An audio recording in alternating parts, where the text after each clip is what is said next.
Hello, good evening, and welcome to the UPfront. This is a show that's actually dedicated to bringing you the facts without the spin that you hear most of the time. Today, we'll talk about the deadly little secret in our education structure, where over 90% of students get to go to the basic schools, but less than 20% end up at the tertiary level. We'll get to understand what is it with our tertiary structure that's not delivering the kind of jobs that the students who hope to go to these schools don't get out there. As we know, over 400,000 students will leave schools this year in search of jobs. We're asking whether this is going to be remedied with the new structure that has a minister specifically designated to the tertiary sector. I'll tell you about this guest, who is the minister of the tertiary sector, after this break.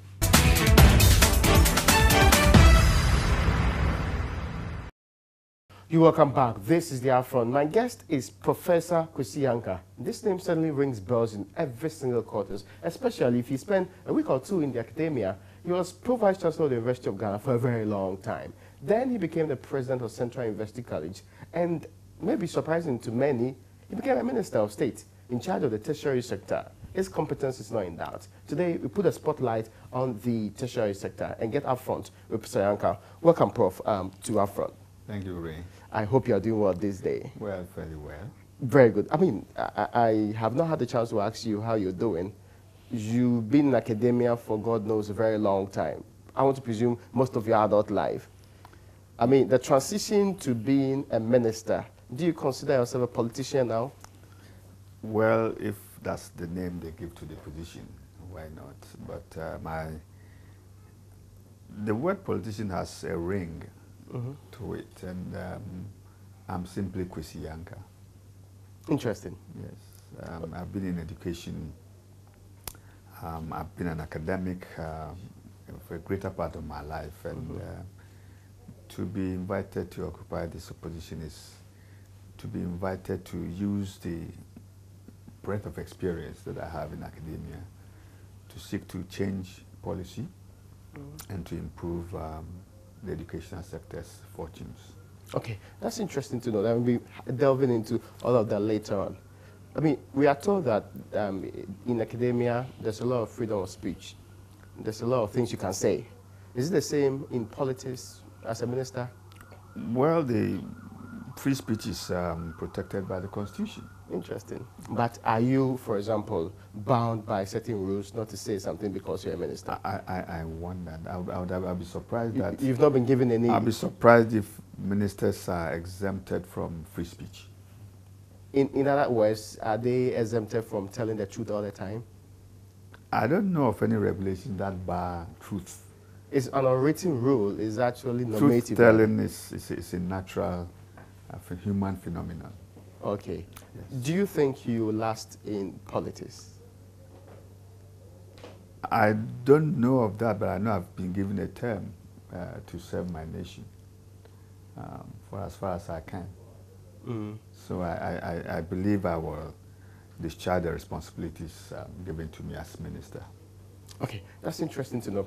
First and foremost, let's get into the education sector. I'm sure this issue will come back to it someday along the line. But the understanding many people have of how we run our education in this country is the structure with a bulge like a pyramid.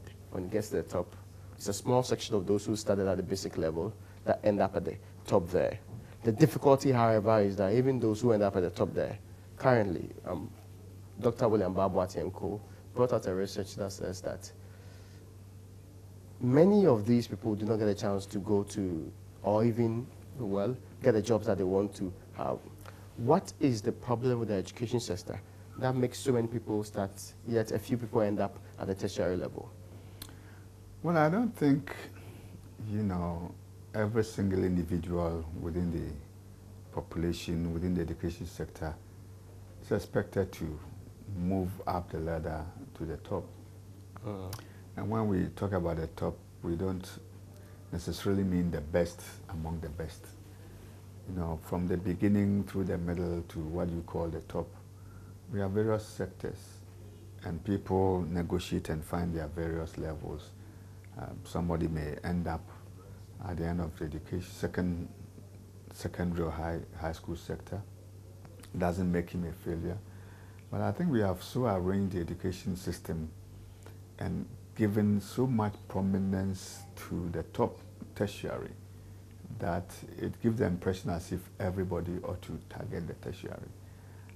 And that is part of the reason why the entire sector has been university-centric, tertiary-centric, leaving out the middle sector where people can find their own positions at the secondary technical level without necessarily seeking to go to a university. And even at the tertiary level, we have left out huge segments of the tertiary level and concentrated only on the university. But we need to draw attention to the diversity of units within the tertiary, from teaching to agricultural sector to health sector, to the practical technical sector, and also, of course, the university sector. So we need to diversify and diffuse the focus from university as the only means by which one can contribute one's cost quota to national development. It is certainly one important segment, of course, but not the be-all. That's interesting. People felt it was problematic to have had, let's say, polytechnics being converted into technical universities. Did you share that opinion?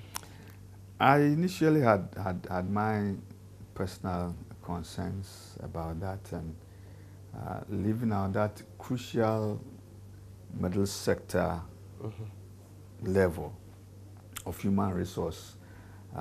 Do they all need to rise up to the level of the university? And I thought that middle sector that we are missing, we ought to make sure that within the technical university sector, we certainly make room for those who would have felt very comfortable at the polytechnic level. I really miss a little bit of the polytechnic, the middle sector manpower. The indication is that the manpower might not be lost entirely, but they want to broaden the scope of these polytechnics and to the extent that they can deliver and deliver more than they are delivering now. It is understandable also because we were losing the focus within the polytechnic sector. Many of the polytechnics started as real polytechnics, with about 65% of the students working in purely technical areas. Even when they started, it was about 75 to 80%. Over the years, as we speak now, if polytechnics were operating at full blast at the moment and you went to determine the statistics, you would realize that 65% of those in polytechnics are doing humanities, which is also important. But of course, humanities will be taken care of in other areas, and we could have remained focused as polytechnic sector and delivered accordingly, and maybe devoted 20% or so to humanities. It ended up the other way around, with about 70% of students in the polytechnic doing humanities, and only 30 or 25% doing what was originally intended for polytechnic education. You've taken over this sector. What's the status of the conversion of, they started with 5 or 6 polytechnics into technical universities? Indeed, I've seen plaques in the schools being changed. Beyond that, what has happened? Well, there were 10 polytechnics, one at every regional capital. 6 were officially converted to technical universities by law through Parliament. 2 others were added by executive instrument. Okay. Just by order of the executive. Those were added. We now have 2 more that have not been added, that are still polytechnics, that are the 2 within the Upper West and Upper East terrains. Northern and Central were added by executive fiat. So we have 8 out of the 10 within the technical university bracket alone, leaving the 2 others who are currently being considered for possible promotion or elevation to the tertiary, not tertiary, but to technical university sector. Okay. That's the current situation at the moment. What has changed in the schools that have been elevated? Well, we are not expecting overnight wonders. We are still within a transitional process where statutes are being formulated to govern the entirety of the technical university sector. We are at the moment seeking collaboration with external universities, particularly universities in Germany, where the entire technical education thing was modeled. Well, actually developed and systems like that for a very long time. Exactly. We are talking to them about collaborative arrangements. We are talking to the equipment sector, how to ensure that the polytechnics or the technical universities are not only nominally technical universities, but are fully equipped. There are plans underway to get all of those converted to be fully. That's interesting. I did not see anything in the NPP's manifesto about these technical universities. Not long ago, the grouping called Polytechnic Teachers Association, they changed the name because of the change in technical name of the institution, actually said government was not committed to improving the rates that ought to be done so that they can be full-fledged technical universities. No, to the contrary. It may not have been explicitly stated in the manifesto, but I think on various platforms, the presidential candidate at the time made it very clear that when he was appointed as president or elected president, he was going to ensure that all of the polytechnics are converted to technical university. I think I overheard that. Interesting. You support that? Oh, certainly. Why not? So long as within the technical education or university sector, what appears to be missing, the middle level manpower that I've been talking about, so long as provision is made for that, so that they do not all rise to the level of the university level, leaving out completely the middle sector. The question that some may ask is, for example, if there is a vice-chancellor of a technical university, how different would it be from the vice-chancellor of the University of Ghana, for example? If there is a certificate, technical university certificate, how different will it be from the certificate from the University of Ghana? Well, in establishing that middle level manpower. Talking first about the position of vice chancellor, of course, so long as you are the chief executive of a university within Ghana here, the convention has been to use the title vice chancellor, particularly if you are in a public university domain.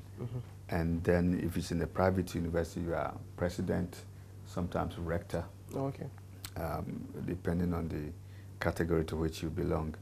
Now, currently, those who are principals or rectors within polytechnics have been referred to as interim vice chancellors. And this is ahead of the constitution of their councils, which is going to come on any time from now. As soon as the councils are constituted in the next few days, I believe, then the respective councils will start the normal processes towards appointing a vice chancellor, just like it is done in all the public universities. A search party is put together, and the position is publicly advertised. And then I believe those who feel they are qualified to apply for the position may do so.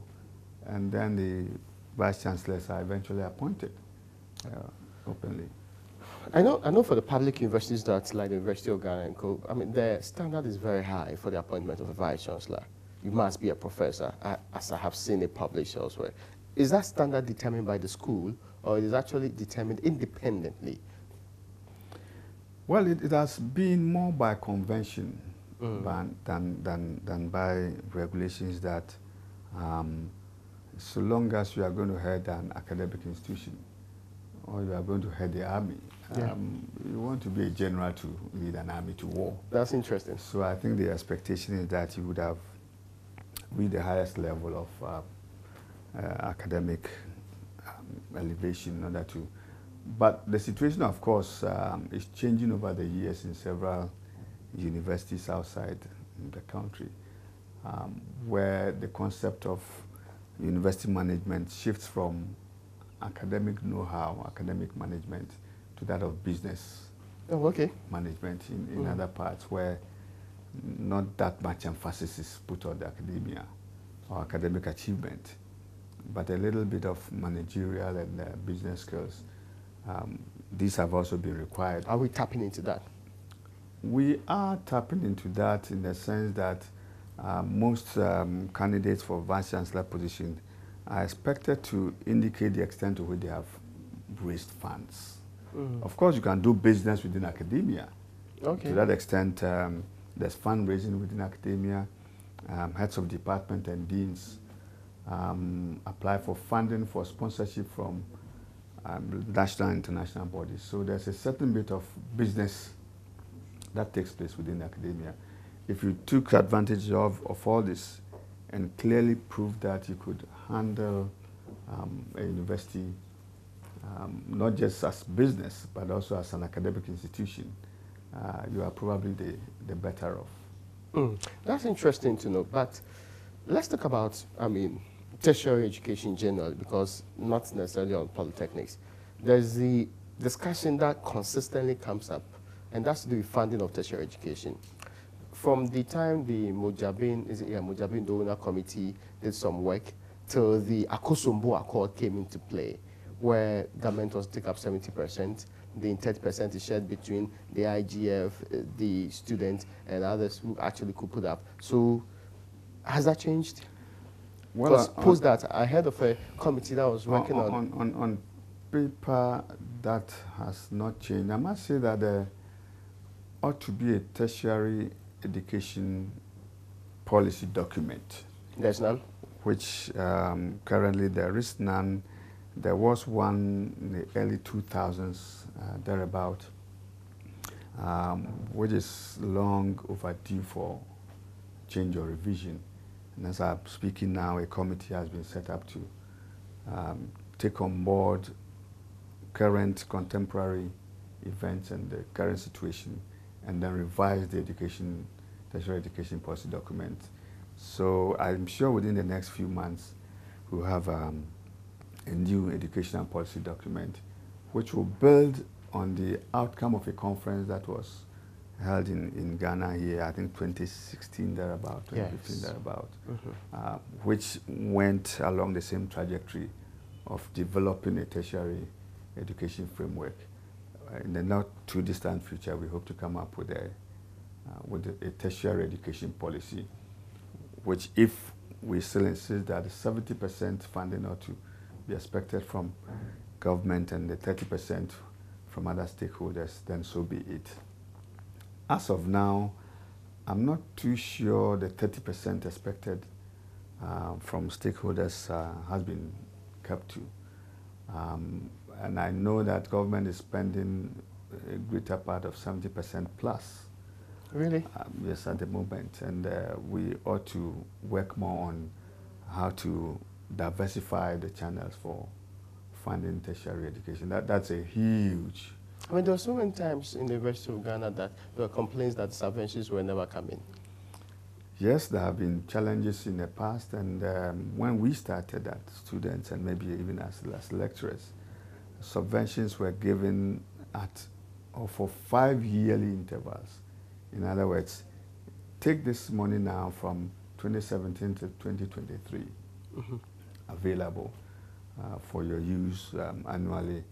Now we have reached a point where the annual subventions expected have not been as forthcoming as they were in the past, and that is a big cause for concern. Would that change under your...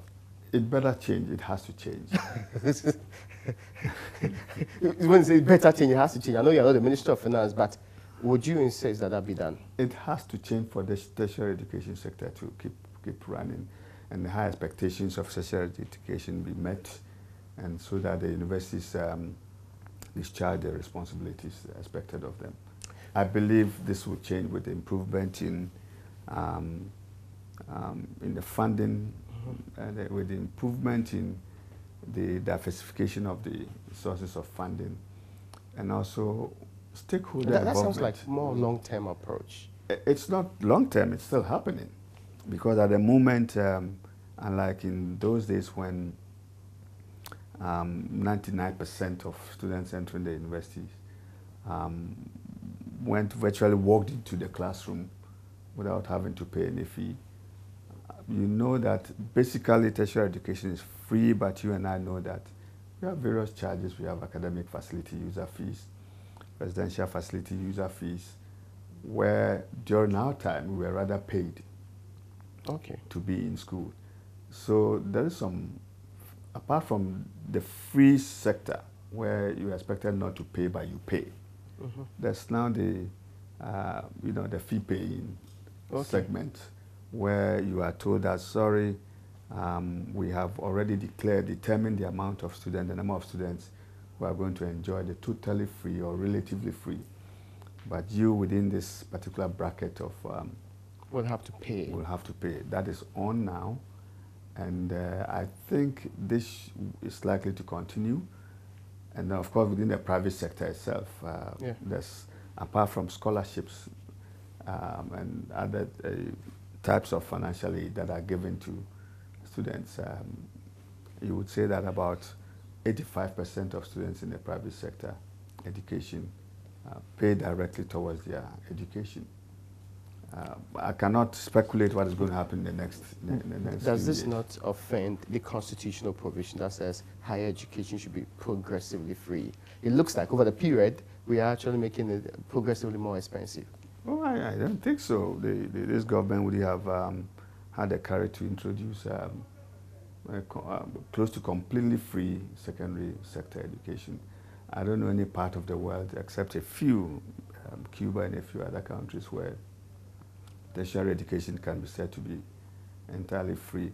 If you force, at least if you're not making it progressively free sector, yes, to make themselves available to everybody free of charge, you probably not get the kind of quality education that you want. You can get nominal free tertiary sector, but not the kind of tertiary sector that you want to be proud of, that will turn around the quality of human resources.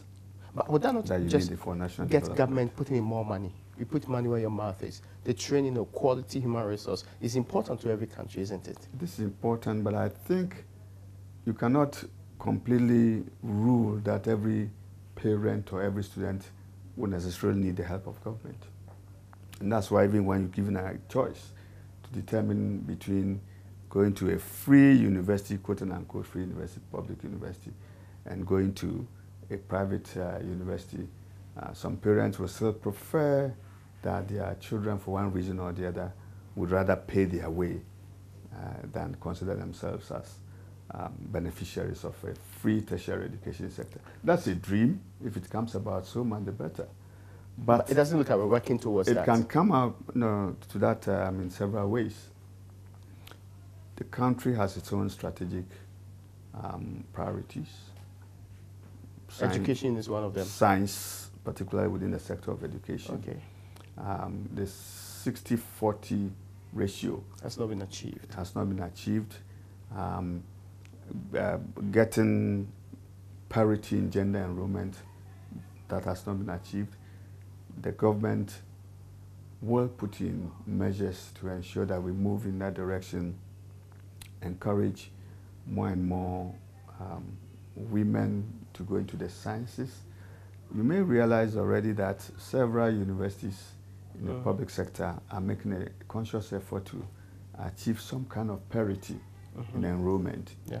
The example, clearest example, is that of University of Ghana, which from 28% intake of women about 15 or so years ago has now progressively lifted the percentage of women enrolled to close to 48%.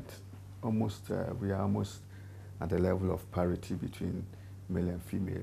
That is one area, but of course the area of science itself, to what extent can government go in giving more scholarships to students in the sciences, and particularly in certain areas of the sciences, and most especially to women in the sciences. Okay. So you can talk of free education at that level, but the government has the right to be selective and give funding in accordance with its own strategic priorities and objectives. Prof, we'll take a brief break. When we come back, we'll launch into some of the issues you talked about and get a clear understanding of what the agenda for the education sector in the whole is. We're still live here on the UPfront. This particular discussion is going to continue after this break.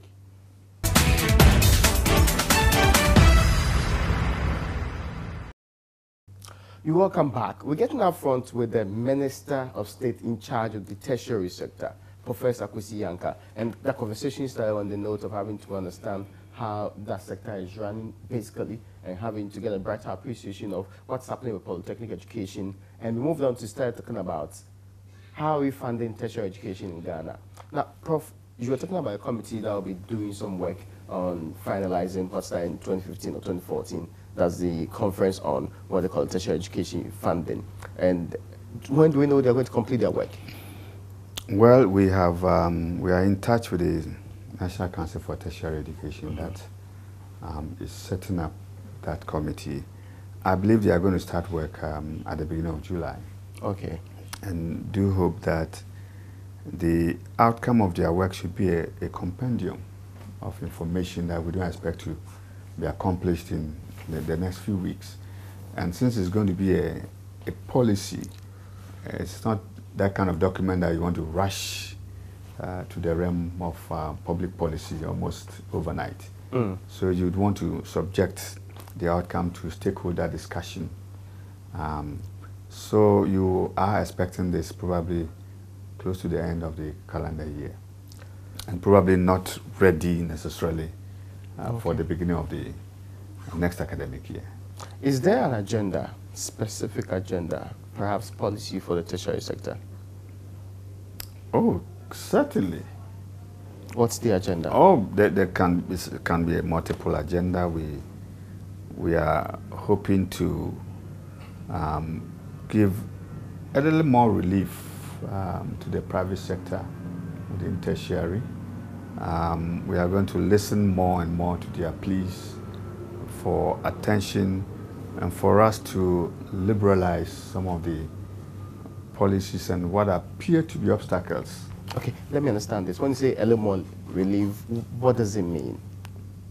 I simply mean, why do you want to tax a not-for-profit university that has registered as not-for-profit? Slap a 20% corporate tax on this, perhaps unknown in the history of university education. This came in 2013. You are going to scrap it? We are going to work towards scrapping it. Because I didn't see it as one of those that they, when the Ministry of Finance was announcing taxes to be scrapped. No, not. It doesn't mean that it's not really for this academic year. Not necessarily for this financial year. Exactly, but we are working towards. When do we want to see this particular? This law you're talking of came into being in 2013, May of 2013, and has been running and has been squeezing the little surpluses that private universities have. But the schools actually end up pushing it up to the students, don't exactly. they? This exactly. So when we give them then gets to be impression that private universities are expensive, this is one of the facts. Since private education started some 18, 20 years ago, nobody thought even the not-for-profit university would even be taxed. Now comes May 2013, suddenly, otherwise, whatever surplus that any private university gets, it's reinvested into expanding infrastructure, science education, giving scholarships to students, building the capacity of staff. That is where we dip our hands. So when that little extra is squeezed out of our hands, so we are going to work towards, and I have every hope and belief that that tax of 20% will be scrapped. I believe it. I think it's one of the most obvious things that this government is expected to do. When We don't know that for now. We are working on it. But I think in the interest of a government that believes so much in the private sector, this cannot be rationalized. And I still believe that it's probably a mistake that was done by the previous government. Oh, really? I think it's an error. I mean, you don't do taxation. It doesn't make sense. This error doesn't happen like Health that. and people education. People review taxes, then they impose taxes. Health and education, Yes. particularly for companies, universities that have been registered as not for profit. It doesn't happen anywhere. I'm not talking of those who registered as for profit. Were you told the rationalization for this tax? It's not clear to me. Was there justification? Well, I think when governments are pushed to the wall, and They look for places to they just look put for in some places, resources. even if it's irrational. This is one of the most irrational policies. I haven't seen this anywhere. Go to Nigeria, go to whatever country in West Africa, in the whole of Africa, I mean, where I get where you're coming from. sector. You've been president of the Central University College before. You actually have been president of the public universities, the private universities they are grouping before. So I understand you feel strongly about this. But what did have actually translated into you making sure that at least in the earliest time, this government scraps the law? Oh, it's a process. Oh, okay. I don't think this government has yet come to corporate taxes. I know there are certain apparent nuisance taxes that the government has abolished, but I don't think they have entered the realm of corporate taxes, which is a whole category in itself. I'm sure they are going Which to you promised to reduce from 25 to 20, yes. Exactly. So we are working towards including that within the new policy that comes. Okay, now let me understand this part also clearly. There is the fear that, I mean, first, some time ago when we needed private investors on board, there were a few of them. But now the National Accreditation Board said there are 74 private investors in this country.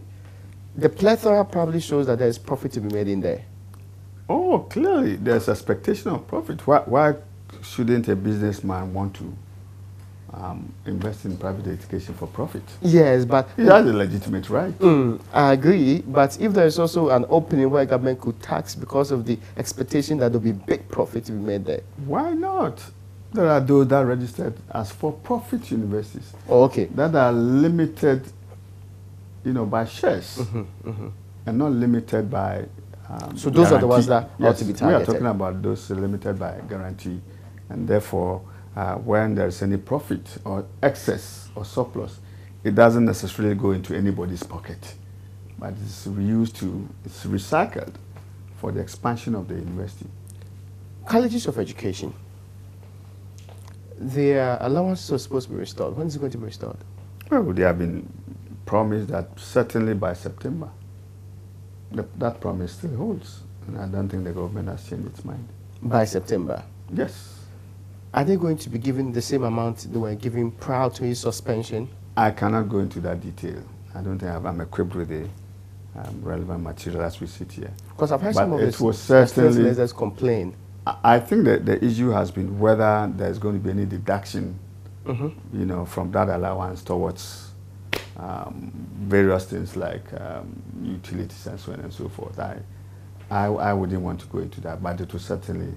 The issue of utilities, I think we are overplugging this really? issue of yes, because as I keep saying, 10 years ago, who would talk about utilities as a separate item that students will fight to not pay, only because utilities cost so little in relative terms that it was automatically absorbed by administration. Nobody even talked about utilities. It was when utility bills started rising, 30% of your income, 35% of your income going into utilities, sometimes even higher than rent and so on, that people sat up and said, wait a minute. So I consider this to be a temporary, my perspective, that's a temporary situation when things are put in place, policies are put in place to ensure that utilities go back to the level where they were relative to the overall budget or expenditure.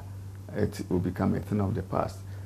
And thirdly, it is when things were coming to a head, that SRCs, Student Representative Councils, wanted a clear breakdown.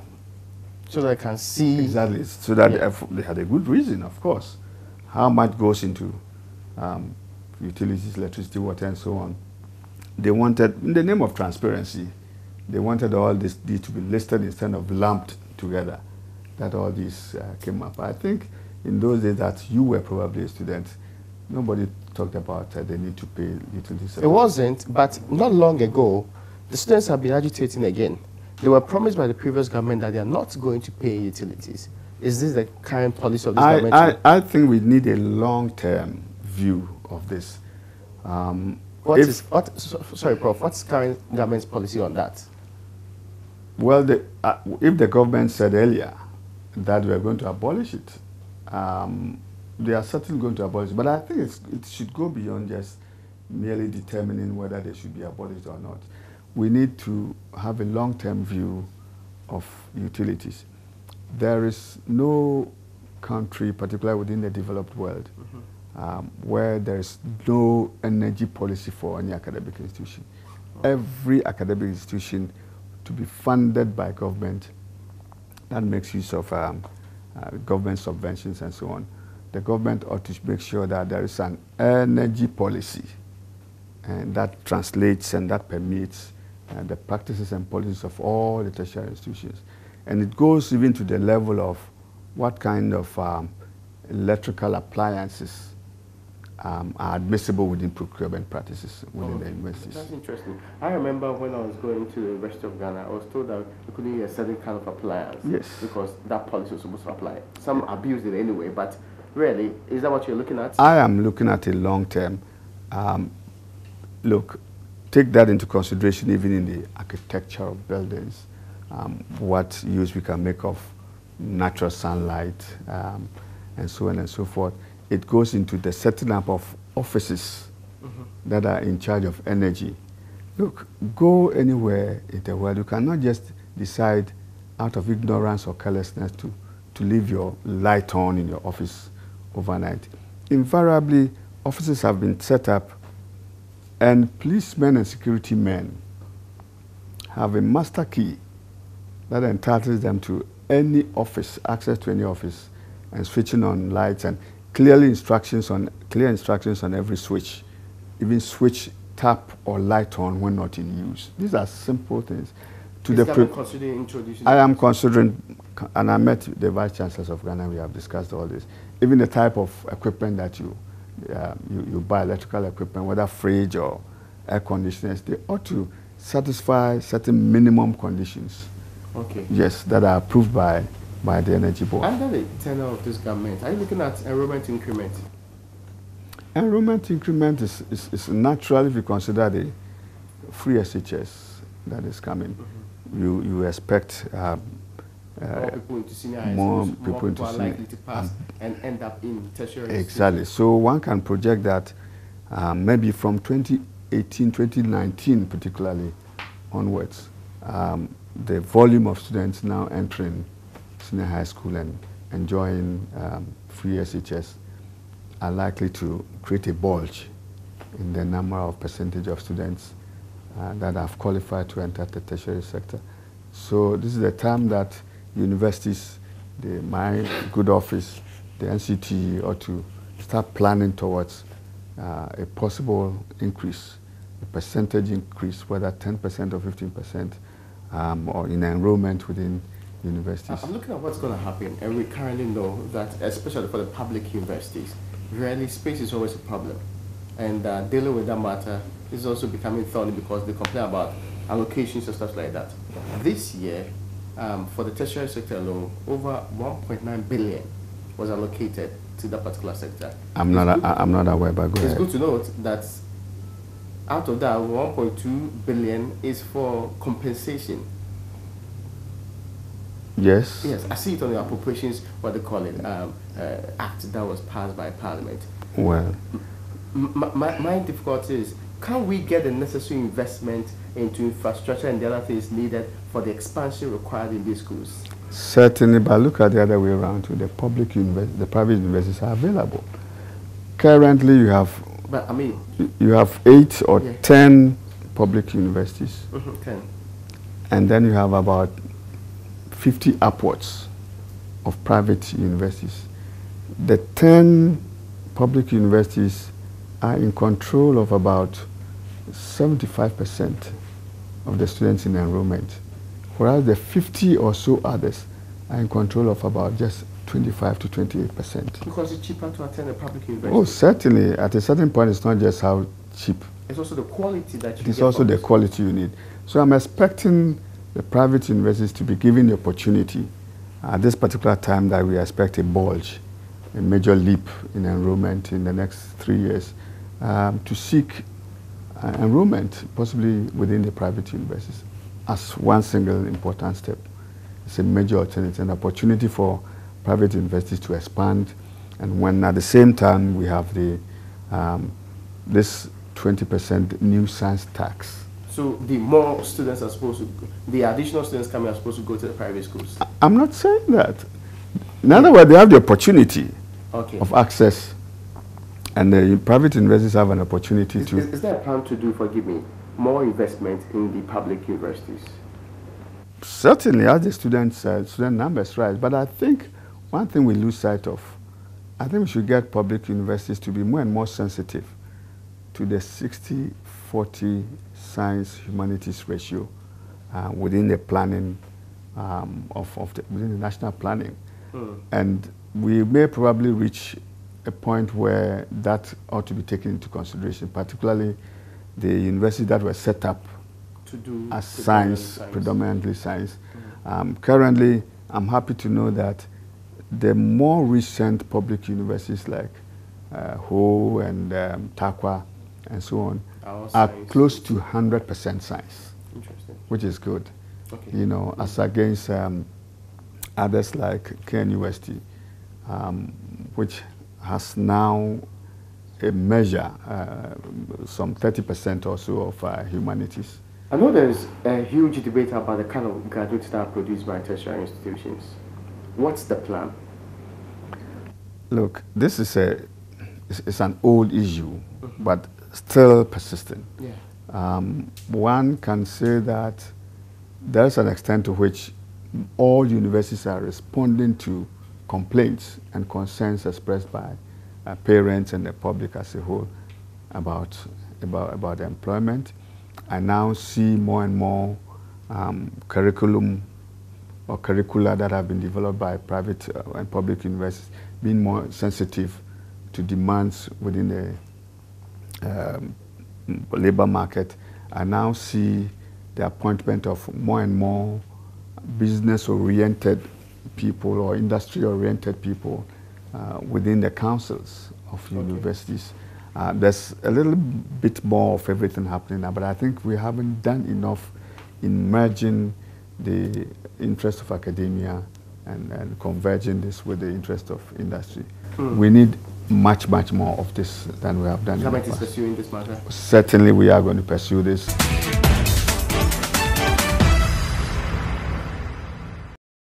Well, folks, on that rather interesting note, we end today's edition of The UPfront. My name is Raymond Aqua.